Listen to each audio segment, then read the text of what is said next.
Not calling you this morning. All right, we're started. Good evening. I'm Bill Bowie. Welcome to our committee and board meetings this evening, July 27th, 2022. I will make the requisite motions so that we can conduct these meetings virtually.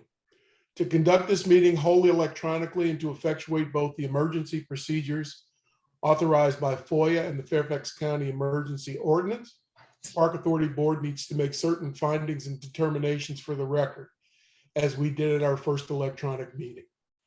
During our meeting, if you wish to be recognized, please raise your hand. And when I recognize you, please say your name. This will ensure that you are recognized and the public knows who is speaking. If you intend to vote nay or abstain on any item, we will need to do a roll call on those votes. Because each member of this board is participating in these meetings from a separate location, we must verify that a quorum of members is participating and that each member's voice is clear, audible, and at an appropriate volume for all of the other members. Accordingly, I'm going to conduct a roll call and ask each board member participating in these meetings to state your name and the location from which you are participating. I ask that each of you pay close attention to ensure that you can hear each one of your colleagues. And following the roll call, we will vote to establish that every member can hear every other member's voice, and we will go alphabetically. Also, as the evening progresses, if additional board members join us for our meetings, I will ask them to verify their audibility and location. So, Dr. Adu. Abna Adu joining from my home in the Franconia district, Lee district. I'm sorry. Okay. That's all right. We're going to try this again. Dr. Carter. This is Cynthia Jacobs Carter, joining from my home in Franconia District, formerly known as the Lee District. Thank you. You did really, really well, Cynthia. You did really, really well. Cynthia asked me before the meeting how it should be referred I cheated. Don't worry, Abner, I cheated. to. Maggie Godbold. This is Maggie Godbold joining from my home in the still Sully district so far. Linwood Gorham. This is Linwood Gorham participating from my home in the Mount Vernon district. Tim Hackman. Tim Hackman participating from my residence in the Drainsville district. Faisal Khan. Faisal Khan from my residence in Always Providence district. Ken Quincy. Ken Quincy participating from my residence in the Providence district. And Kyle Stone. Kyle Stone joining from my residence in the Braddock district. Thank you. Ron Kendall and Mike Thompson are absent and excused this evening. I'm Bill Bowie, and I'm at my residence in the Hunter Mill district. At this point, I'll pass the virtual gavel over to Vice Chair Godbold so that I may be heard to make the requisite motion. I move that each member's voice may be adequately heard by each other member of this board. This is Maggie Godbold. You have heard the motion. Is there a second? I second the motion, Ken Quincy. Thank you, Ken. This is Maggie Godbold. It has been moved and seconded. Is there any discussion? Seeing and hearing none, all those in favor of the motion say aye. Aye. All opposed say nay. That motion passes. Thank you, Maggie. This is Bill Bowie. Second, having established that each member's voice may be heard by every other member, we must next establish the nature of the emergency that compels these emergency procedures, the fact that we are meeting electronically, what type of electronic communication is being used, and how we have arranged for public access to this meeting. Therefore, I move that the state of emergency caused by the COVID-19 pandemic makes it unsafe for this board to physically assemble and unsafe for the public to physically attend any such meeting, and that as such, FOIA's usual procedures, which require the physical assembly of this board and the physical presence of the public, cannot be implemented safely or practically. I further move that this board may conduct this meeting electronically via Zoom. It is so moved. Thank you, Bill. This is Maggie Godbold. You all have heard the motion. Is there a second? Tim Hackman, I second. Thank you, Tim. This is Maggie again. Is there any discussion? Seeing and hearing none, all those in favor say aye. Aye. Any opposed, say nay. Mr. Chairman, the motion is approved. Thank you, Maggie. This is Bill Bowie. Now that all those preliminary matters are complete, we can begin with the Administrative and Board Management Committee meeting. Reminder, when you are talking, please state your name. And with that, I will turn it over to Chairman Khan. Everybody, this is Faisal Khan, and I call to the order of Administration and Board Management Committee meeting. Ellison, would you please introduce the items? Thank you. My name is Allison Rankin. I'm a management analyst with the Park Authority, and I'm going to present the item on our policies regarding and participating in electronic meetings. So the state of Virginia passed legislation this spring to clarify and to authorize public boards and commissions to hold public meetings virtually in a couple of different formats without the requirement of the emergency order. So right now, the state of Virginia has rescinded its emergency order that initially allowed us to participate virtually. But the Fairfax County's emergency order is still currently in place. We do not know yet when that will be rescinded.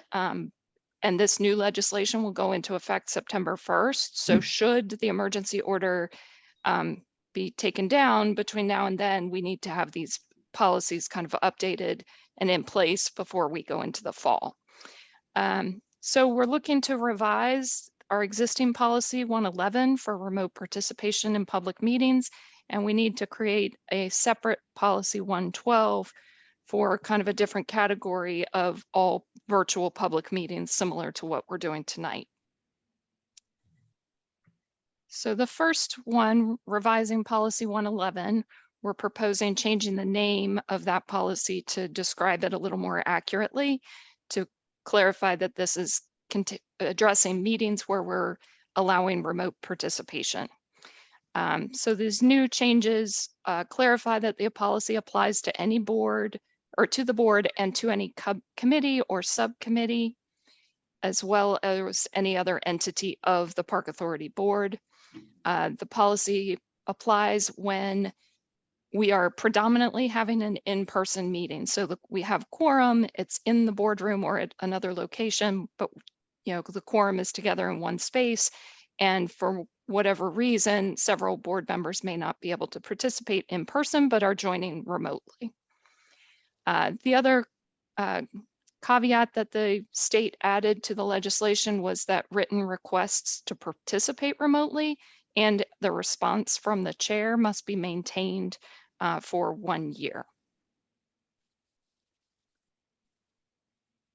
Then policy 112 is our new policy, and that pertains to all virtual public meetings. So that is like tonight, where we're all participating virtually. So this is new. So the standards for FOIA's meeting notice requirements continue to apply here for these virtual public meetings. The public must be able to hear all the participating board members and see them also, if at all possible.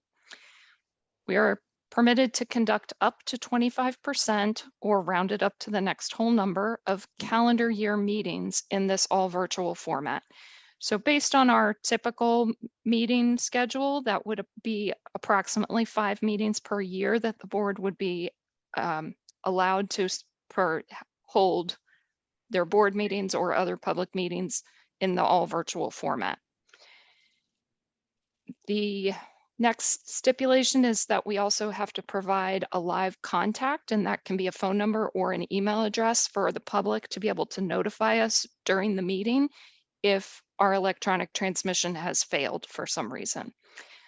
If we get notified of that and we determine that it is a problem on our end, not the individual's end, then the board must immediately go into recess until that transmission can be restored. And then the other caveat that got written into the legislation is that we have to provide an opportunity for public comment, similar to what we would provide if the meeting were in person, similar to what we have been doing thus far with these all virtual meetings. So that is it for the sort of highlights of these. Are there any questions? Mike Thompson did leave me a comment. He was looking at item 4B. And he said he thinks we should consider changing members shall also notify the executive director to either should also or is requested to also. And while it says failure to do so shall not affect the ability to remotely participate, it seems to open the door to someone objecting later on if that notice didn't happen. And he noted that it's a very small thing, but he wanted to bring that up for consideration. Also, Allison, there's one clarification. Does this mean in any way that the requirement that we had that it has to be a medical emergency after a certain number of attendance online, it's that void now, or that still stands? All of those stipulations in that we had in the initial policy are the same going forward. All right, any other discussion? I had a quick question. Sure. In what form must the written request be? Email or an Email, I think, is fine. What about a text message? Yeah. That's a good question. That's fine. Notify for the purposes of this policy includes written notice such as email or letter. It does not include text message or communications via social media. Any other discussion? So do we have a consensus to move it forward?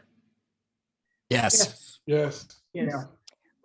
One clarification with the language stipulation or change that Mike suggested, or as is. I don't have an issue with that. Yeah, I'm fine with that change. Yeah, consensus with the change. Yeah. Tim Hackman. Ken Quincy, yes. Great, but let's move forward. And with that, the administration and board management meeting is adjourned.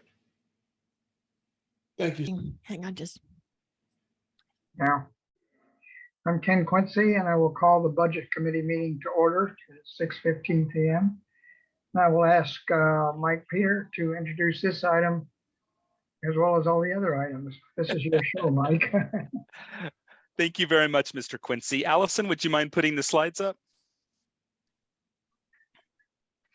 Thank you. I appreciate the opportunity as always to come before the board. And when we had this presentation last year, we were still just eking our way out of the hole that had been created due to the pandemic. And as you've seen in the materials provided, and some of the things that we'll ask you to consider for recommendations back to the board to vote on. The situation is much improved. We are back to capacity, and we are seeing more and more people wanting to access our facilities, our parks, our rec centers, and especially, of course, our golf courses. Next slide, please, Allison.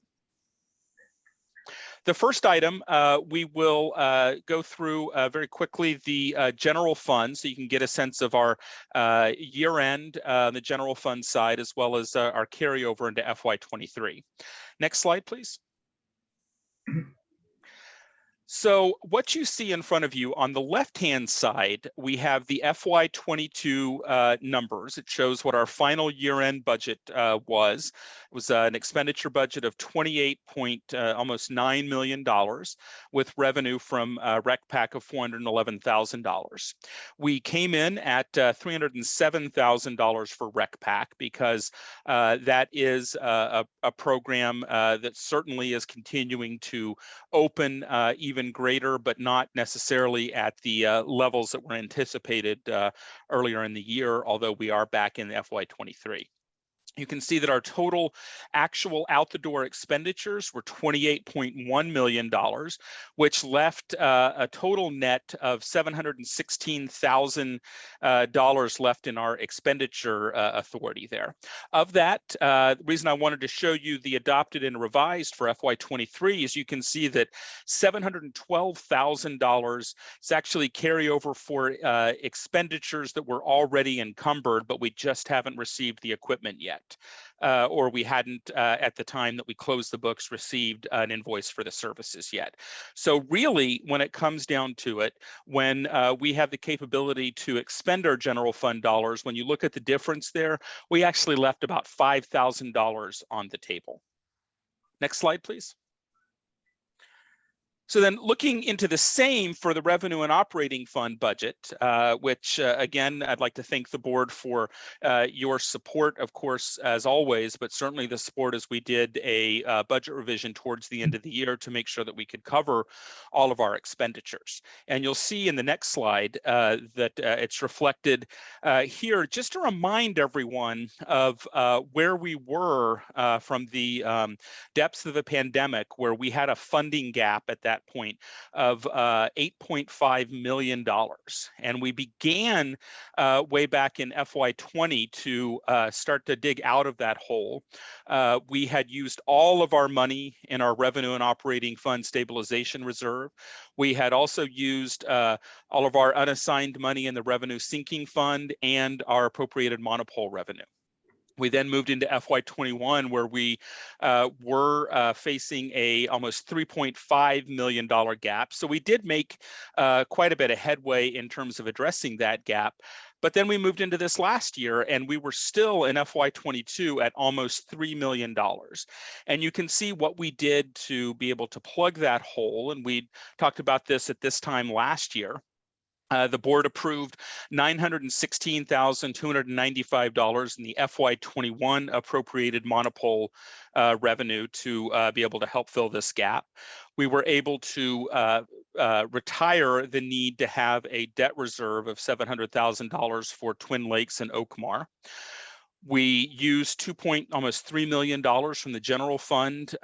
We saved that last year, and we were able to work with the Department of Management and Budget to bring that balance over to help offset the losses in the revenue fund. And we did eke out positive last year, almost $4 million. So as we move into FY23, we'll have some action items here in just a moment. Right now, our budget is projecting a net of $2.6 million, which is a conservative projection. We are covering $1.567 million in encumbrances again that we entered into contracts and purchase orders for services in the last fiscal year, but they hadn't quite been delivered yet. And we will be asking the board to approve our staff recommendations to both move $1,235,950 to help to begin to replenish the revenue sinking fund, and to also help to begin replenishing our revenue stabilization fund reserve with $2 million. Next slide, please. So here you can see the amazing results that we had this year across the board, and you'll see in the charts where we show the revenue and expenditures and the nets here in just one moment, that we're back, and we are back as good, if not better than ever, with all of the revenue that we saw this year, transfers in. It's more than $50 million. And with that, we see that our rec center programs, $23.7 million against slightly more expenditures there that resulted in really as close to a net positive as we've seen in the rec center side in quite a long time. But we can also see in golf with $15.3 million in revenue. It's our biggest golf revenue year in recent memory, if not ever. And that resulted in a net for golf of almost $3.8 million. So overall, you can see that our net position was $9.158 million. Then we had our debt service and the transfers out at the end of the year, but it resulted in us having an amount of close to $7.6 million to be able to work through several of these issues that we're talking about. Next slide, please. So this is always one of my favorite slides to talk about here because we compare each of the different quarters for the past several fiscal years. And you can see that in the first quarter of this year, FY22, which is the far right, was on par with revenue for FY18. More than FY19 and certainly 20. And the real impact we felt, of course, the pandemic in FY21. Things shot up in the second quarter, and they stayed at a high level in the third quarter when we started also increasing our capacity and looking towards our summer camp registrations as well. And then the fourth quarter, it doesn't appear like it actually is on par, but it was actually a very successful fourth quarter for us. And one of the things that I know we've talked about with the Budget Committee in the past is our accounting requirement to be able to defer revenue that we bring in one fiscal year that's actually for a program in the next fiscal year. And that would be a lot of the summer camp. So actually that fourth quarter actual, it would be the revenue that came in is about $2 million higher than that. But because of our overwhelming success this year, we were able to continue down the road to defer that summer camp revenue to the next year. Next slide, please. You can also see our expenditures, especially in the middle of the year, in the second and the third quarter. We kept expenditures very low in the revenue fund. What you see in the first quarter there, that was really summer camp last year, and we kept that as low as possible. But once we moved into, especially the final quarter of this year, we were able to work with our programs to make sure that they were able to stock up everything they needed for this programming year, and to stop trying to make as much as possible with as little as possible. We were able to see the expenditures rise commensurate with the programs as those capacities expanded as well. Next slide, please. This is our net. So you can see that traditionally in the first quarter, we're always expecting a very much negative net, and that's because that's when our expenditures are realized for our summer camps. Second quarter, you can see usually it's under the line as well, but we went positive. We went positive in the second, very positive in the third quarter, and also we just talked about the revenue and the expense in the fourth quarter.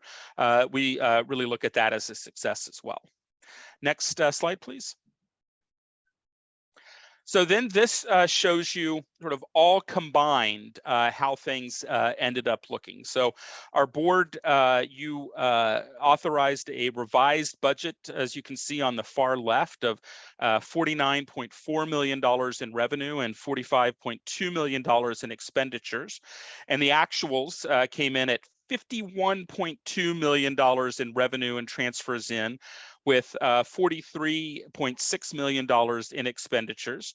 And then of all of that, we also had about $1.567 million in encumbrances. So this is why we had that urgency to be able to get this authorized before the end of the year, because we were expecting those encumbrances to come in as well. And we're maintaining that budget authority in FY23, as you can see, to be able to cover those expenditures that we've already issued out purchase orders for. Next slide, please. So just to go over our other few items here in terms of our carryover budget review, we have our Park Authority Bond Construction Fund. Next slide, please. With the Bond Construction Fund, you can see that each year that we have funds in our bond fund to expend, we have to budget for them to be fully spent by the end of the year, even though our work plan doesn't reflect that. We have to be able to realize it in the fiscal year, so then we can also realize the carryover. So of the $169.35 million in bond funding available, we spent just over $26.5 million in disbursements. And you can see that our bond sales this past year were $13.5 million. We also had bond premium, which was paying back some of the projects that we had worked on previously in terms of reallocation from the board. And now you can see as we move into FY23, our total available is $144 million, which we have fully committed. And when we get into our other presentation about cash flow and what things are looking like with the work that we're doing with the Department of Management and Budget, you'll see how that comes into play. Next slide, please. Then we move to our fourth action item. This is the carryover budget review for the Park Improvement Fund, Fund 80300. Next slide, please. This also, again, we know what's in the Park Improvement Fund. We have several different projects in there, including our revenue sinking fund and our monopole fund. And remember that from this, we actually used a total of $3.3 million in our revenue sinking fund and in the Park Improvement Fund to be able to help to erase that hole that we were in because of the pandemic. So part of what we're asking for the board support in is moving, as we said just a moment ago, $1,235,950 from the FY22 year-end net revenue in the Park Revenue and Operating Fund. And we are also asking the board for one last move with the appropriated monopole revenue to be able to move $903,600 to help replenish at least 2/3 of what had to be used from this fund related to the pandemic and our revenue stabilization. Next slide, please. This shows you, again, just the details on the Park Improvement Fund in terms of what was available, what was expended. You can see in FY22 what our available and our actuals are. And again, there are projects in here that are supported in the Park Improvement Fund with county funds, with proffers, with other projects that won't necessarily all be expended in one fiscal year. But again, for accounting purposes, we do realize those. And you can see that it sets us right now with a total amount available in FY23 of $32.5 million, with the expectation that we would be dispersing or carrying over almost $31 million, and of course, keeping the E.C. Lawrence Trust Reserve whole. Next slide, please. So, Mr. Quincy, that concludes the presentation on these action items, and I will turn it back over to you unless there are any questions for me. Okay, are there any, Ken Quincy, are there any questions, discussion?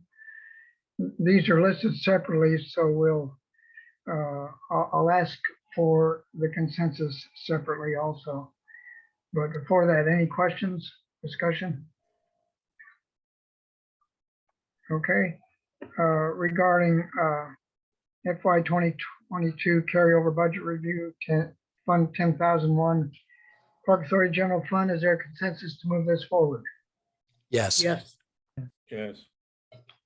Regarding FY 2022 carryover budget review, Fund 30,400, Park Authority Fund Construction Fund, is there consensus to move that forward? Yes. Yes. Regarding FY 2022 carryover budget review, Fund 80,000, Park Revenue and Operating Fund, is there consensus to move that forward? Yes. Yes. Yes. And lastly, FY 2022 carryover budget review, Fund 80,300, Park Improvement Fund, is there consensus to move that one forward? Yes. Yes. Okay. Back to you, Mike. Great, thank you very much, Mr. Quincy. So as I foreshadowed in the last presentation, now we are able to come back and talk about the progress that we've made in working with members of the Department of Management and Budget staff, as well as Christina Jackson, the Chief Financial Officer, to look forward to how we end up solving our cash flow issues. But first, I believe there was a moment of business that needed to be taken care of, Amy? Yes, thank you, Mike. Chairman, we have Mr. Zook has joined us. Mr. Zook, will you tell us who you are and where you are? My name is Jim Zook, and I am participating from my home in the Springfield district. Thank you, sir. Great. Thank you very much. Then, Mr. Quincy, if you'd like me to continue, I'll ask Allison to put the slides up. Please do. It's been so long since I've had the opportunity to talk to the Budget Committee. What we're talking about here is, again, as we know through the budget process, we had quite a bit of focus on the impact of the continuing at the level of $20 million a year in proposed cash flow from our bond sales, looking at the change from a 40-year to a 6-year bond cycle, and in particular, how were we going to get through the Mount Vernon project? So we have focused our efforts over the last several weeks, really specifically on how we get through, again, the Mount Vernon Rec Center project, which will be scheduled to go to bid this fall, with looking at construction in the first quarter of the next calendar year. So how do we do that? How do we make sure we are able to afford over a 3-year period or so more than $60 million and take care of our other priorities? So this collaborative effort resulted in some additional concepts brought forward in terms of some additional funding that can be brought to bear once the Board of Supervisors agrees, and also some rescheduling of some of our priorities to be able to move things around to make the cash flow work and to get us through expending everything through the 2020 bond cycle. So this is really focused on really that $144 plus million in bond authority that we have in that budget. Next slide, please. So just to remind everyone, we wanted to put out there what our current cash flow projections are, what they have been as we've been going through all of this. This is, right now, looking again through funding that we have as of the 2020 bond. This shows just our major projects and where they were in our scheduling. You can see here in terms of what we had, it's $27 million just in the major projects in FY23. 30 million in FY24, 29 in FY25, and then it ramps down once we are really through the bulk of the big projects, at Mount Vernon. Next slide. But as you can see, we have a lot more, and this is what we've really been focusing on in terms of potential rescheduling. We have a lot more in our different areas here to be able to complete. We talk about an average when we have all of our bond authority of about $17 million or so per year. And you can see this ebbs and flows based on what we had programmed into our original long-range workflow here. So you can see countywide projects, fields, golf. These are all very specific, either groups or specific projects that were in the workflow and were part of what we had put together for the last bond referenda. You can see our major parks work, certainly our Massenbrook, Mount Vernon Woods, natural and cultural resource management, so on and so forth. So when you combine these on the next slide, you can see that if we have that $20 million, which is the line that's going across, including an expectation that it could go up just a little bit in FY28, you can see that right now, this is the problem. This is how far above we are in terms of the needs that we have versus what the original cash flow projections were. Just to give you a sense again of the enormity of what we were working on with the Department of Management and Budget. Next slide, please. To put those into numbers, you can see that FY23, that is $43.7 million. FY24, $37.7 million, almost $42 million in FY25, and then ramping down in FY26, 27, and 28, again, assuming that all of our bond expenditures are really exhausted by the end of FY28 without looking at the next bond cycle. So that's the scope of the problem. So the first thing we did in working with our partners across the street, on the next slide, you can see that we identified what those needs were. we pulled out the balance that we had remaining from this year. And you can also see that, yes, $20 million has been what we've focused on in terms of what our general cash flow limit would be. But in working with DMB, staff are committing to work with us to try to get us to that $25 million level for at least each of the next several years. So that was a step in that direction. And you can see a new line that we haven't really talked about that much, and that's Mount Vernon, the potential for ARPA funds there. Now, we've worked very closely with Christina Jackson and with other members of the senior management team to identify support to add $25 million in support to the Mount Vernon project. This has not been voted on by the board yet, and there'll be more work to get to on that side, but it is something that is very much supported by staff as we move forward. So in working with Department of Management and Budget, what we would do as we potentially receive this award is allocate it to the Mount Vernon project, and then the bond cash flow that was there will be moved later in the cycle of bonds. So we won't lose anything. It's just that we have worked to try to solve our bond cash flow issues during the Mount Vernon years.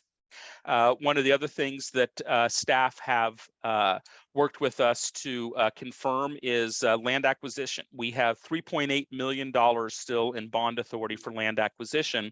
And in working with Christina, we've identified the possibility that if we do find land acquisition opportunities, that we would work with staff to identify general fund outside of our allocation to be able to complete land acquisition during this time. So essentially, that is using general fund money for bond money and moving that $3.8 million later in our bond cycle here. And it's the same thing for trails.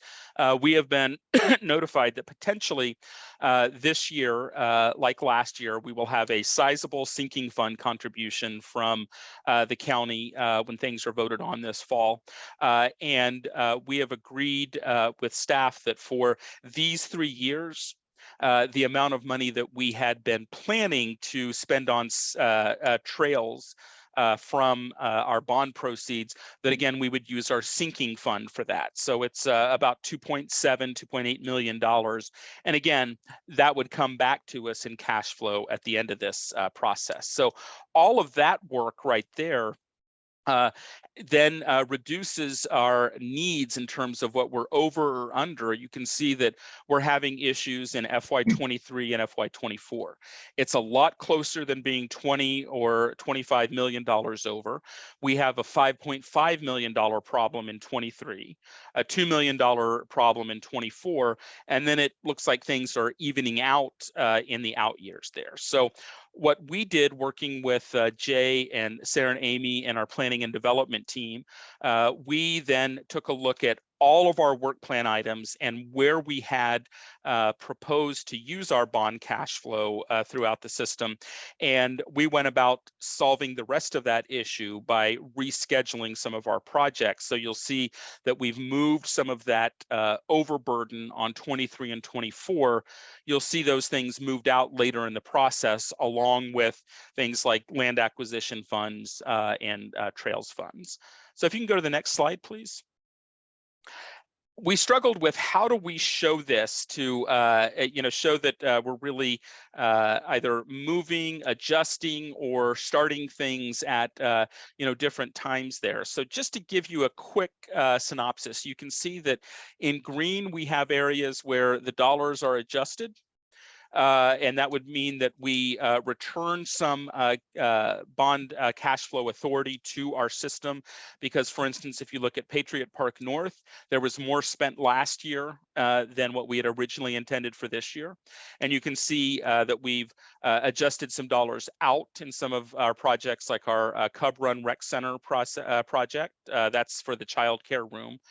There. And then you can also see if there's a thumbs up, then that's where we're now proposing that we would be moving a project or adjusting the majority of our funds to that period of time. And if you have your little scissors, then that's where we reduced things to be able to move all of this around. So that gives you a visual. The next slide will also give you a visual with the rest of these sort of, larger project focus areas here. You can see a lot of the changes that were made. Herndon Middle School fields, moving that to, primarily in FY25, working on our playground program. The collections facility, which we know we've talked about in the board, we don't have enough funds to be able to complete that, but you can see, where that's sort of lying at this point. And if you go to the next slide, it continues to work out here in terms of what was moved up, what was moved down and around a little bit. Next slide, please.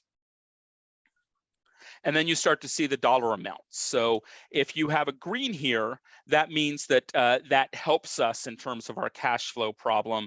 And then if you have a red, that means that it's added to the cash flows for those years. So you can see, for instance, we have money in our bonds to begin work with Audrey Moore. And there's a little bit that we're anticipating would be happening in FY23, but the bulk of that work will be getting ready for Audrey Moore, presuming that that's in the next bond cycle. And you can see 5.3 million, 2.8 million, 3.5 million programmed in those later years, also assuming that money that we pulled from Audrey Moore to go to Mount Vernon would go back to Audrey Moore and help us fund that. And you can see that for these major projects. On the next slide, you can see that for again, the same things that we just showed in a more pictographic manner, how we've moved things around. So, for the instance, the collections facility, we've realized some additional savings from what we had in there for 23 and 24, but with money coming back to the collections facility potentially, and those will be for other discussions that we'll have with the board in terms of what projects like that look like. But you can see in FY25, 26, and 27 how that's been reallocated for expenditures at that point in time. Next slide, please. Now, some of these things like natural resources and cultural resources, this doesn't mean that we've taken away any money from those projects. What that means there is we've worked with staff on both sides to look at what the average expenditures are and what they have programmed for their work schedule over the next several years. And by making those adjustments in the overall bond cash flow assumptions, you can see that there were some things that were added in 23, 24, and 25, and then some things that benefit us in 26 and 27. So again, it's not that we're taking money away from these projects, it's that we're moving money around. We're getting the inline skate park at Lake Fairfax completed this year and a little bit into next year. We have the big Laurel Hill Golf Course irrigation project that's just about to happen. We've talked about that with the board. The Turner Farm equestrian parking project. You see Barron Cameron redevelopment. That's really to finish the planning for it and to be able to move forward later in our cycle once we have a better sense of what's going to happen at Barron Cameron. Next slide, please. And what you can see is, again, with all of that alternative funding that we've talked about, we saw how that had reduced our cash flow issues. And now you can see that by working through our scheduling adjustments, we've now come to a positive in FY23, a positive in 24, and yes, there is a negative in 25, but there's time to be able to work through that, to both use the balances at the end of each of the years of 23 and 24, and to work with DMB to find additional funding for 25. And then you can see that we don't have issues moving forward in 26 through 28. Next slide, please. So, Mr. Quincy, that is the end of that presentation, this interim check-in, so you can see all the work that's been done, but also see that we're moving some things. We're putting those things on the table as DMB and the Board of Supervisors have put things on the table for us to be able to solve this problem and ensure that we get through Mount Vernon. And while we're doing that, being able to focus on what the next cycle and the next cycle look like. But our focus has been to get through the immediate so we could confirm that we can get through Mount Vernon with a bid hitting the street this fall. Ken Quincy, any Linwood? So I'm kind of assuming, and I just want to verify this, that we kind of got ourselves in a hole through the COVID years because we weren't spending the money that we were supposed to. And so if we could, what is it? We're supposed to spend how much per year again? We have generally had authority up to $20 million, but in general, what we had done with DMB is made sure that there was bond cash flow to cover what we expected to do during that year. So we had a little bit that had built up. So we cashed $13.5 million last year, but also that really covered the needs that we had. As you saw, we only left $3 million. I'm just trying to understand, how we got in this situation, with the cash flow that we're in right now, and we're having to adjust. And again, I'm assuming it is through the COVID years, we didn't spend the $20 million a year. And now we're kind of playing catch up with things. Can I jump in and answer that a little bit of that, just because I think that it's complicated.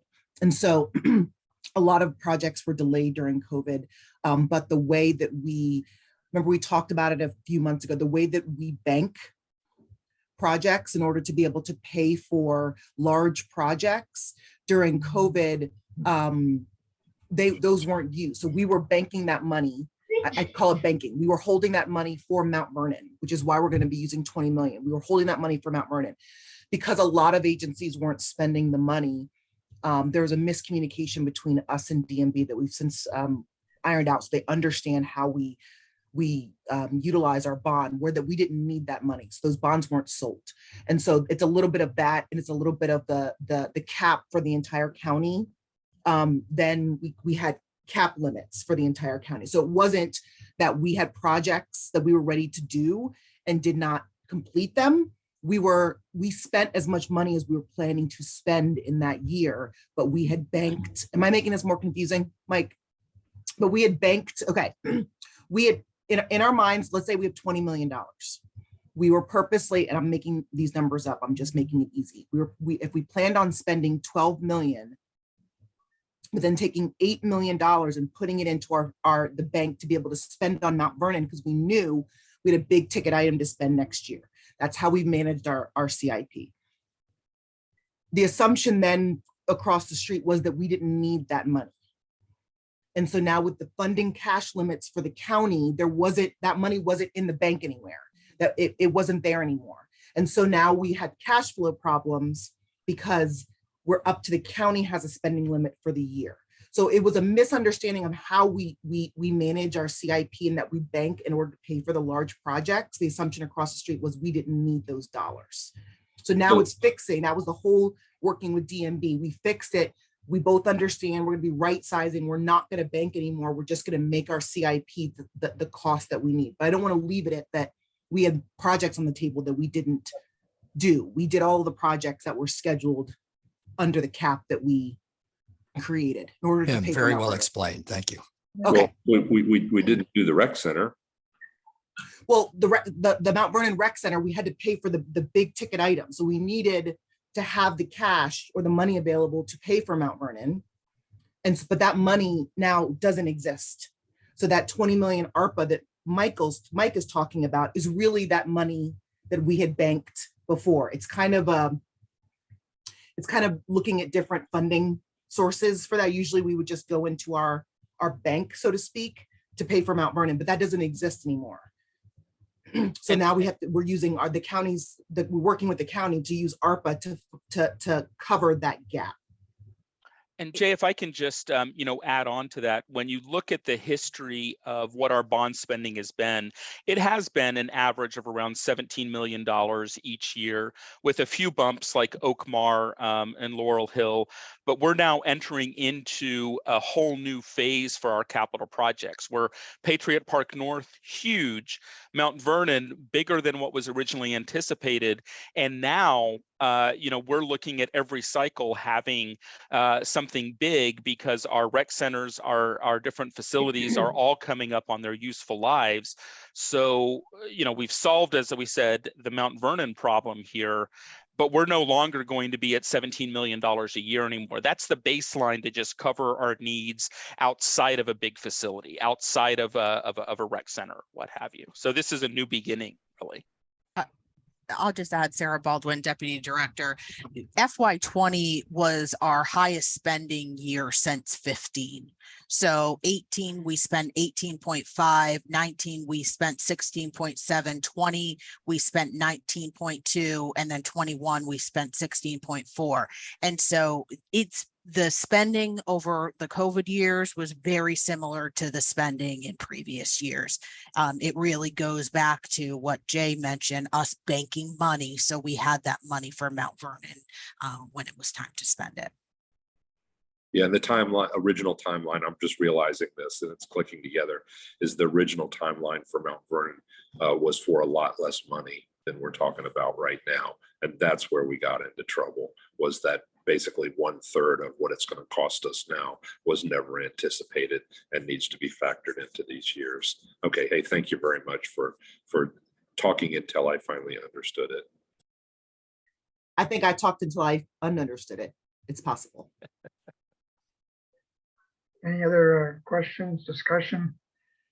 Just to underline what Jay said, the misunderstanding that contributed to this has been corrected. Right. Okay. If there are no other questions or comments, thank you very much, both of you, for this discussion. And I will now, if there are no other questions, we will adjourn the Budget Management Committee. Linwood, the show is yours. This is Linwood Gorm. I'd like to bring the Park Operations Committee to order, and in doing so, turn it over to Dan Sutherland to present Grange Park Madison Brook grant presentation. Good evening. This is Dan Sutherland with the Park Operations Division with the Park Authority. As Mr. Gorham said, we have a grant request from the Great Falls Grange Foundation. Next slide, please. As you may recall, this past April, the Park Authority entered into an agreement with the Great Falls Grange Foundation, which permits the foundation to operate and maintain the historic Great Falls Grange Hall and the Forestville Schoolhouse. The intent of the agreement was to basically have it as a community meeting place, potential for classrooms, other planned activities, as well as special events. To support these uses, the foundation plans to undertake some building improvements, as well as some other enhancements, including to the outdoor grounds. Next slide, please. And actually, Allison, can you go to the next slide? Okay, thank you. So the first step in some of the improvements that they want to undertake is that the existing water supply for the Grange and the schoolhouse is connected to a 20-year-old well pump. And so they wanted to convert that over to municipal water connection. The existing well pump was showing signs besides age of sedimentation and discolorization issues with the water. So they wanted to enhance the water supply for the facilities. So as you can see in the aerials right here, they plan on connecting to a water meter that's out near the road, cutting across the parking lot, and then installing at the existing location for the well in the back of the Grange Hall building. What will be included with that is a restoration of the parking lot, as well as any sort of other damages that may occur with that. And the existing well will have a outdoor not fire hydrant, but faucet installed, and they'll run landscaping off of it because it'll be non-potable water. Can you go back to the other slide now? All right, so as you can see, the water line installation is a little over $9,000, and the repair, the asphalt parking lot and all that's around $10,000. So with that, The foundation's asking for a $20,000 grant request. They will be contributing a little over $20,000 as a match. The total project estimate is just over $40,000. And the expectation is that project will be completed in sometime in fiscal year 23. And the matching funds are available to award this grant. Can you move 2 slides, Allison? Thank you. And with the approval of the $20,000, the remaining balance in the MasterBook Grant Fund program will be $13,000. And of course, there's also an additional $800,000 that's available that's in the 2020 bond that's reserved for future MasterBook grant funding. Any slides or any questions? I'm sorry. Tim, this is in your district. Do you have comments about this? No, I think this is Tim Hackman. I think it's a great idea. Obviously, the well water is unreliable, and hooking this to Fairfax Water, the Grange would, I think, be a really a very good infrastructure improvement for the Grange and for the Great Falls Grange Foundation. So this is a plus, a win-win for everybody, I think. Does anyone else have any questions or comments? Seeing none, do we have consensus to move this forward? Yes. Yes. Oh, yes. Everybody nod. Yes. Thank you. Does anybody else have any other? Thank you very much, Dan Sutherland. Thank you. Does anybody else have any business for the Park Operations Committee? Seeing none, I'm adjourning the Park Operations Committee. Thank you, Linwood.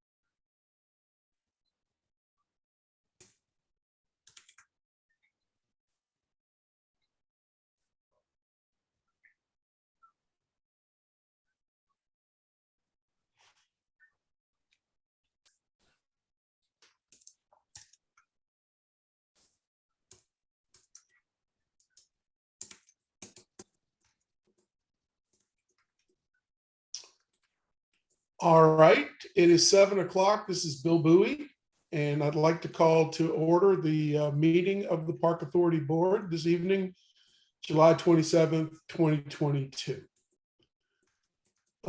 We always start out our meetings with a public comment period. Judy Peterson, our Public Information Officer, do we have any speakers lined up? Mr. Chairman, this is Judy Peterson, PIO, and we do not have any speakers this evening.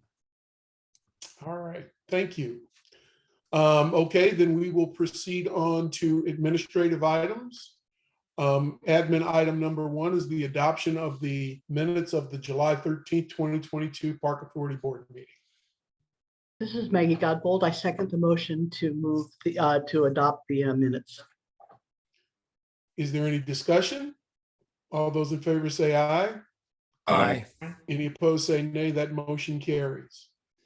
In action items countywide, A1 is the adoption of the revised policy for remote participation in public meetings, policy 111, and the new policy for all virtual public meetings, policy 112.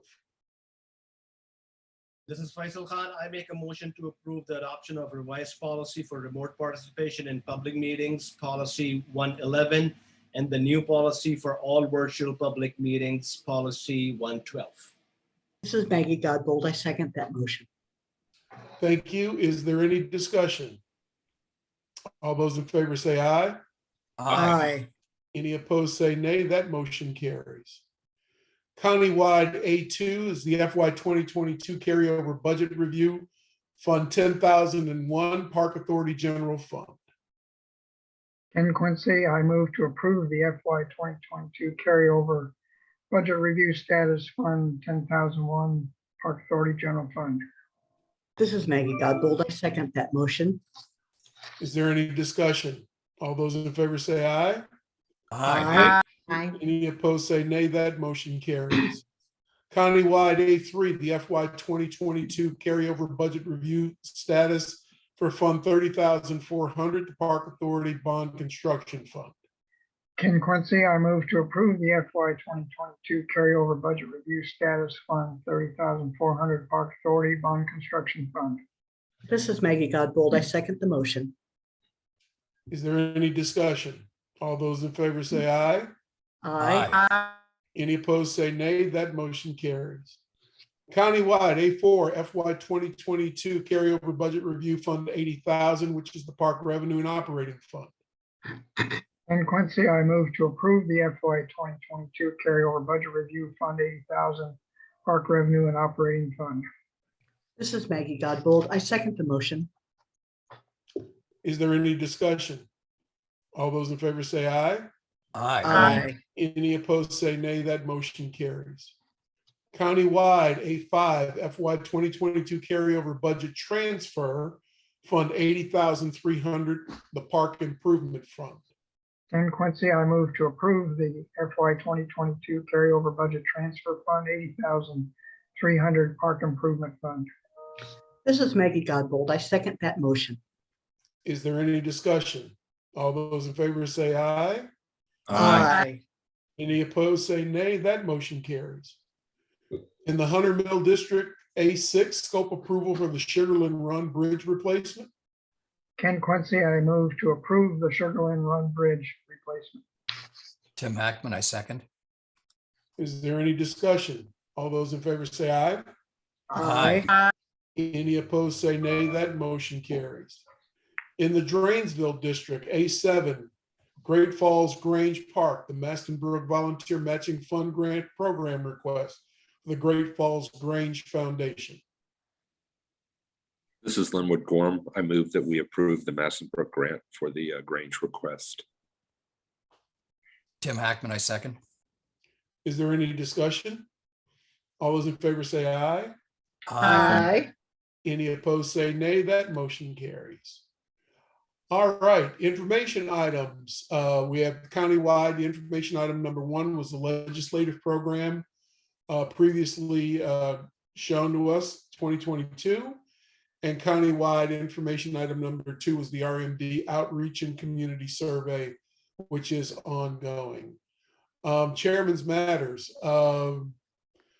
Kudos to staff for a great job. We are really struggling this summer with lifeguards and COVID outbreaks and trying to keep all the pools and facilities open. And they are just doing an unbelievable job in keeping that together. Although we have not been totally bulletproof, we did have to close the water mine last weekend for a day, but we were able to scramble and get it opened back up the following day. So again, staff is doing a tremendous job.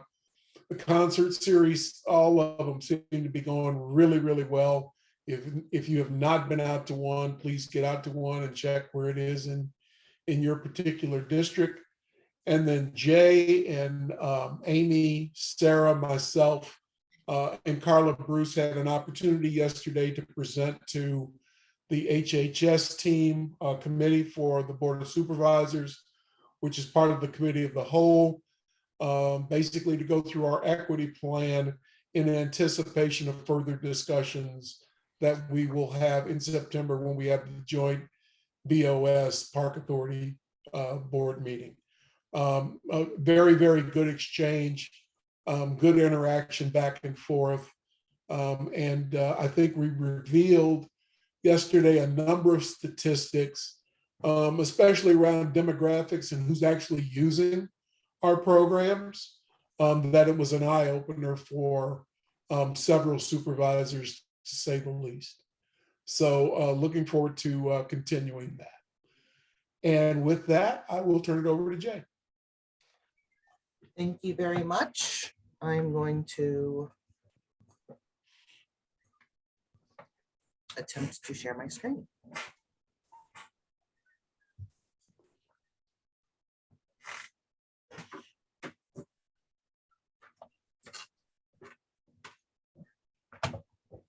Okay, can you see my screen okay? Yes. Great. Yes. Great. So first I want to say, well, let me start here. First, I want to, Bill took exactly what I wanted to say. So I do appreciate staff hearing it from two people. We are in the thick of summer. I cannot tell you how many things have come up this summer, just like every summer, in terms of hitches, staffing issues, you name it under the sun. If it could happen in a small city, it happens in parks during the summer. I have to tell you, every time one of those issues come up, it's not, what do I do? It's this happened and it was solved. And so it's just a testament to how great our staff is. So I just want to thank everybody for all the hard work. It's a really stressful time of year in this field. So we had Latino Conservation Festival on July 22nd at Justice Park. I attended, Supervisor Palchek also attended. It was very hot there, so our turnout was low, and we're hoping that we expanded more turnout next year. Am I supposed to click this? Is this supposed to play?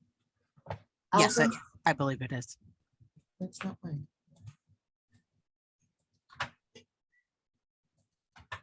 Okay, we'll come back to that. Maybe we'll get it to play in a second. So as Bill had mentioned, I do want to go back to that because it was a really nice video.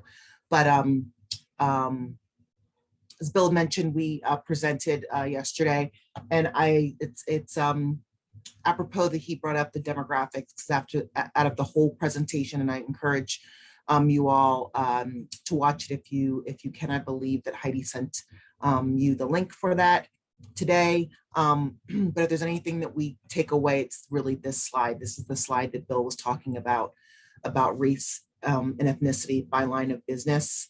And as he said, it really is eye-opening. So this is just comparing the county population demographics with the demographics from 4 revenue fund lines of business and one, which is RecPac, which is funded 100% through the general fund. So on your left, you can see the county demographics. We're a majority minority, so 49% white, a little over 50% minority, 20% Asian, 16% Hispanic, Latino, 9% Black, and 4% other. When you look at our lines of business, despite being less than half of the population, white residents make up 68% of our classes, 69% of summer camps, 79% of rec center membership, 82% of golfers, but only 28% of RecPac users. Only 21% of our RecPac pass holders are people of color across all 9 of our rec centers. We also, it's not on the slide, but we also analyzed household income. 40% of the county has a household income of more than $150,000, but those households make up 71% of our camp participants. 28% of the county has a household income of less than $75,000, which is a little over the Fairfax County living wage for a family of 4. Yet those households make up 15% of classes, 4% of summer camps, 17% of rec pass holders, and 11% of golfers, but they make up 61% of RecPac. Did I say RecPac? I said camp, sorry. And so I just wanted to sort of point that out. We go through it. There's some other great slides about the history of our revenue fund, and I just encourage you to look at that. And then second to final, because I'm hoping that we can, maybe we'll save it for shows and when not a presentation. Okay, I'll try it in a second, Sarah. So the Park Authority financial reporting, we got a certificate of achievement for excellence in financial reporting from the Government Finance Officers Association of the United States and Canada for our annual comprehensive financial report for the fiscal year ending June 30th, 2021. This is the highest achievement form of recognition in government accounting and financial reporting, and its attainment represents a significant accomplishment. The report has been judged by an impartial panel to meet the high standards of the program, which includes demonstrating a constructive spirit of full disclosure to clearly communicate its financial story. The GFOA advances excellence in government finance by providing best practices, professional development, resources, and practical research for more than 21,000 members in the communities that they served. So I just want to say kudos to Mike and all of the staff who work on all of our financials. It's a phenomenal feat, and that's really fantastic. Allison, yes, if you could show it, but you have to stop share. So I will stop share, and if you can cue that video up, that'd be great.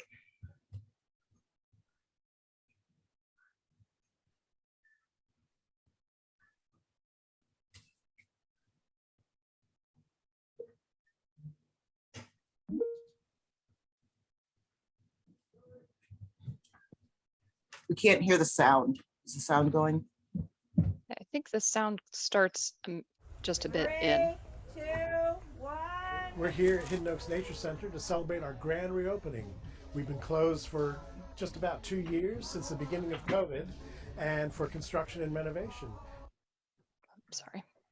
And so now we've invited the public here to join us in celebrating our grand reopening. The center got bigger and better through this $1.6 million renovation and expansion project. Thank you to all who advocate on behalf of Hidden Oaks and the Fairfax County Park Authority.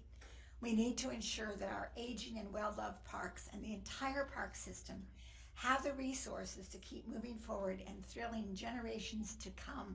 I think that Hidden Oaks has always drawn children and school groups, but with the programming now, it really expands. And one of the favorite things is Nature Place, which is an area where kids can get dirty and play in the dirt without having somebody say, no, you can't do that. And that's really important because it expands their imagination and their understanding. Today we had a wonderful group, K Harmony, doing our opening songs. They did this beautiful song about diversity, which represents this entire county and this district as well, in Mason District. And we also have Bolivian folk dancers, as well as, you hear behind me, a barbershop quartet. So we've got all kinds of cultures and diverse groups represented here. The renovations in the original Nature Center include spaces in the classroom, and we've removed some of the administrative stuff and put in a new exhibit area, including a 3D micro-eye microscope. Here at Hidden Oaks, you can do just about anything, whether you're little or you're older, whether you have disabilities or whether you're completely able-bodied. And with all of the renovations now, it's a great opportunity. Come out and see it. So Hidden Oaks is now over 50 years young, and we hope you in the community will come out and join us. The park and the trails are open from dawn to dusk. Hidden Oaks is open from 9 to 5 on weekdays, noon to 5 on weekends. We have thousands of programs every year that we offer to the public. And come inside now, because now you can come inside. Thank you, Allison. And I will turn it back over to you, Mr. Bowie. Very good, very good. Dr. Adu. I'll pass. Thank you. Jim? I'll pass, thank you. Cynthia? I'll pass. Thank you. Maggie? Thank you, Mr. Chair. I've got just a couple of things. First, I want everybody to have a lovely and hopefully not too hot August. I know I missed the last meeting and I'm going to miss the next one because we're off traveling again. But I will see you sometime in September. Also, just a quick mention, the grand opening of the Sully Community Center is scheduled for Saturday, September 17th. The Sully District is very, very excited about this community center. It's located off of Wall Road, and I'm very excited about it. Please tell people, and you're all welcome to come. Just contact Parks folks and let them know you'll be there. That's all I have, sir. Thank you. Thank you. Linwood? As somebody earlier mentioned, the water mine and having to close it down. Another thing that happened in the last week was the ice rink at Mount Vernon had to be closed down for a week. There was some cleanup and a problem that was caused by yet other failing from antique systems that hopefully will all be replaced soon. But staff had to really do a lot to get that going again. I understand, including getting some temporary equipment from the Midwest to run until we stop the rec center or start repairing the rec center after the first of the year. But thank you, staff, for all the really, really hard effort and the PR and everything else that went into closing that the sheet ice for a week. With that said, see everybody in September. Have a nice August. Thank you. Tim? Tim Hackman. Thank you, Mr. Chairman. I pass. Faisal? All right, I was gonna say something, but Linwood took all my time. So kudos to the staff for such a wonderful job, Jay and the team, and see everybody in September. Great. Ken? Thank you, Mr. Chairman. I want to give kudos to Jay, staff, Mike Peters and his team for the acknowledgement for financial reporting. That takes a lot of work, and as exhibited by Mike's presentation today, they take it very seriously and do a very complete job. So congratulations to you all. Also want to say I did watch the whole committee meeting last night, and the Park Authority came out looking very good. Thanks to you all and to the staff that contributed. One thing that did come out, and it's something we've been wrestling with for a long time, and you may remember this issue, is who's responsible for what. That came out from one of the supervisors regarding the Park Authority, NCS, NVRPA, the National Park Service, and there's continued confusion about who to go to for what. And we've experienced that over many years, and how it's going to be corrected, I don't know, but it continues to be an issue. Thank you, sir. Kyle? I'll pass. Thanks. All right. Well, thanks everybody for joining. Hey, Bill, real quick, I'm sorry. I just need Yes, to get sir. something straight. So if I pass, Bill gives me a hard time. And if I have an item, Faisal gives me a hard time. I just want to thank you all for making me feel. You can't win, Linwood, sorry. So loved. Linwood, you are loved and wanted all the time. Thank you very much for keeping us on our P's and Q's. Thanks everybody for all of your efforts, for all of your hard work and support. Have a great August and beginning of September. If anything comes up in the meantime, we'll certainly let you know, but take care and enjoy, and most of all, be safe. And just quickly, point of order, are we planning, I think at this point, to meet in person in September, or it's sort of subject to the continued infection rate of COVID, I suspect? Yeah, let's check on that in the middle of August and we'll send out a note. Great. Thank you. Appreciate that. Sounds good. Good All night. right, with that, we are adjourned, folks. Have a Thanks. great See time. you all. Thanks. Bye-bye.